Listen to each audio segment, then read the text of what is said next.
Nah, dikurangi integral 84x dx ditambah integral dari 49 dx. Sehingga lalu kita manfaatkan sifat ketiga lagi, ini adalah K, ini adalah K, maka kita bisa sederhanakan seperti yang kita keluarkan konstantanya di depan tanda integral. Nah, ini memenuhi sifat ketiga ya. Sehingga lalu kita gunakan definisi dari integral untuk menentukan integral ini. Nah, kita mulai ini. Integral dari ini adalah pangkatnya kita jumlahkan 1 lalu bagi dengan seperpangkatnya tadi. Ini kita boleh berarti x kuadrat plus 1 per 2 plus 1 gitu. Nah, ini 1 bagi 1 tambah 1 per 1 tambah 1.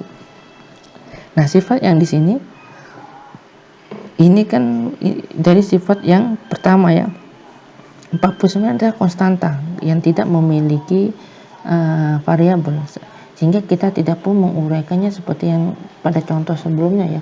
Integral 49 dx itu sama dengan integral dari 49 x pangkat 0. Nah, ini nggak perlu karena akan memakan waktu. Dengan adanya sifat tadi kita langsung terapkan, integral dari suatu konstanta, maka dia akan menjadi kx tergantung diintegral terhadap variabel apa. Dalam hal ini x, maka hasilnya jadi 49x plus c. Nah, di sini perlu Bapak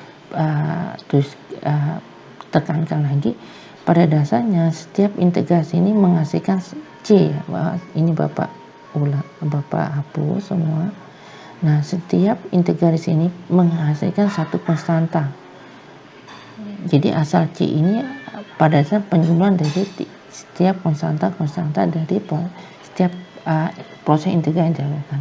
Artinya di sini hasilnya, Bapak lanjutkan di sini dulu ya. Nah, hasilnya ini kan ini 2 tambah 1 kan 3 dibagi 36 ada 12, 2 dibagi 84 ada 42. Pada dasarnya di sini hasilnya ada seperti ini ya. Harusnya 12x pangkat 3 plus c1, karena kita akan menghasilkan 3 konstanta, maka kita misalkan jadi c1 dikurangi 42x kuadrat plus c2 ditambah 49x c3. Karena ini pada dasarnya c1, c2 dan c3 ini ada satu konstanta, maka konstanta kita misalkan lagi menjadi satu konstanta yang umum, yang general, sehingga kita tetapkan jadi c. Sehingga kita perlu hasilnya seperti ini tadi, yaitu 12x pangkat 3 min 42x kuadrat plus 42x kuadrat tuh.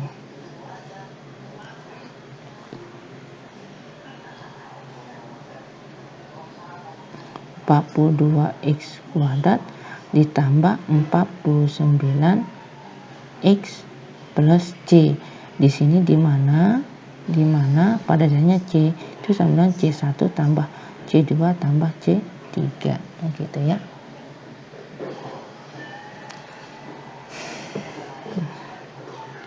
Oke. Nah, kita peroleh seperti ini. Oke, kita lanjut ke contoh yang ketiga. Nah, contoh ketiga ini sebenarnya penerapan dari sifat yang kelima ya. Masih sifat kelima sama sifat yang keempat. Nah, ini sifat kelima, bahwa integral dari penjumlahan dan pengurangan suatu fungsi itu senilai dengan pengintegral masing-masing.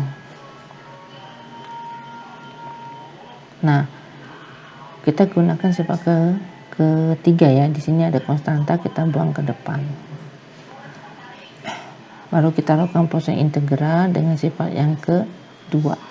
Nah, di sini kita gunakan sifat keempat, bahwa integral dari x pangkat minus 1 dx, kita langsung gunakan sifat yang keempat, bahwa integral x pangkat minus 1 dx itu menjadi ln x. Adapun nanti misalnya ini dt ya, maka jadi ln t gitu. Nah, disesuaikan dengan variabel di sini ya, plus c. Sehingga kita sederhanakan, kita dapat hasilnya seperti ini. Oke, min 5x plus C, 2 akar X tambah 2/3 akar X pangkat 3 min 5x min 5 ln X plus C. Oke, ini contoh keempat. Nah, contoh keempat ini adalah contoh bagaimana kita menentukan nilai konstanta ya. Jadi C tadi sebenarnya suatu nilai tertentu ya. C itu adalah nilai tertentu, nilai tertentu yang sembarang. Untuk menentukan kita dalam soal itu pasti akan ada informasi tambahan, tidak pada soal-soal pada umumnya. Tidak pada soal yang soal nomor 1, 2, dan 3 yang sudah diberikan tadi. Oke, kita lihat langsung. Integral dari fx adalah, ya ini kan tentukan, diketahui f aksen, kita disuruh cari rumus dari fx. Untuk mengenai fx adalah kita mengintegral dari suatu turunan tadi, karena itu definisi integral ya. Fx sendiri diketahui yang ini, kita ganti. Baru kita gunakan sifat yang ketiga ya, sifat ketiga ya,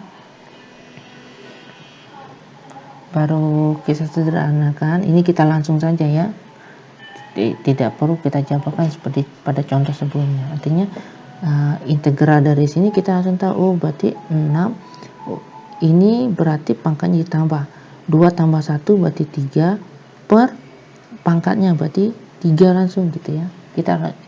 Kita biasakan min 10, x nya pangkat 1 berarti 1 tambah 1 2 berarti x kuadrat per 2. Ingat 2 datang dari mana? Dari pangkatnya. 3 datang dari mana?